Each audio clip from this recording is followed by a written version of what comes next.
Hello guys, this is Srividya Narra. ఈరోజు మనం అందరం దొండకాయ ఫ్రై చేసేసుకుందాం రండి. సో ఫస్ట్ అయితే మనకి సరిపడా దొండకాయలు తీసుకొని నీట్గా వాటర్లో వాష్ చేసుకొని పెట్టుకోవాలి. తర్వాత దొండకాయలు కొంతమంది సర్కిల్గా కట్ చేసుకుంటారు, కొంతమంది నిలువుగా కట్ చేసుకుంటారు. సో అది మన ఇష్టం, మనకి ఎలా కావాలంటే అలా కట్ చేసుకోవచ్చు. నేనైతే ఇక్కడ సర్కిల్గా కట్ చేసుకుంటున్నాను. ఇప్పుడు కూరకి తగిన పచ్చిమిర్చి అనేది మనం నీట్గా కట్ చేసుకోవాలి.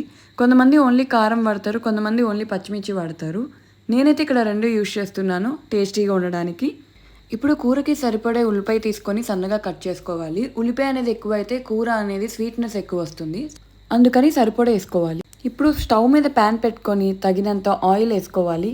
కూరకి ఎంత సరిపోతే అంత ఆయిల్ వేసుకోవాలి. ఎక్కువైతే కూర అనేది ఆయిలీగా ఉండి టేస్టీగా ఉండదు.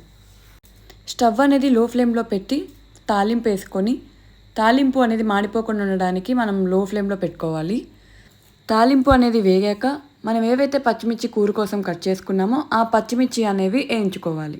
పచ్చిమిర్చి మాడకుండా కలుపుకుంటూ ఉండాలి. తర్వాత పచ్చిమిర్చి వేగాక మనం కూర కోసం సన్నగా కోసుకున్న ఉల్లిపాయల్ని కూడా వేసుకోవాలి. పచ్చిమిర్చి ఉల్లిపాయ మాడిపోకుండా లో ఫ్లేమ్లో పెట్టుకొని అవి వేగేంత వరకు దగ్గరుండి కలుపుకోవాలి. పచ్చిమిర్చి ఉల్లిపాయ వేగాక ఫ్రెష్గా కోసుకున్న కరివేపాకు వేసేద్దాం.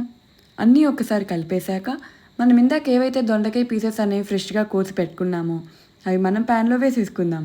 ప్యాన్లో వేసాక అన్నీ ఒకసారి మిక్స్ చేసుకొని మూత పెట్టుకొని కాసేపు ఉడికిద్దాం. ఒక 10 మినిట్స్ తర్వాత మూత తీసి సరిపడే పసుపు, సరిపడా కారం, సరిపడే ఉప్పు వేసుకొని బాగా కలుపుకోవాలి. అలా కలిపాక ఇప్పుడు హై ఫ్లేమ్లో పెట్టి కూర ఫ్రై అయ్యేంత వరకు వెయిట్ చేయాలి. అంతే, దొండకాయ ఫ్రై రెడీ. చూసారుగా ఫ్రెండ్స్, ఇంకా ఇలాంటి ఈజీ టిప్స్ కావాలి అంటే like, share and subscribe my channel. See you soon in my next video. Bye.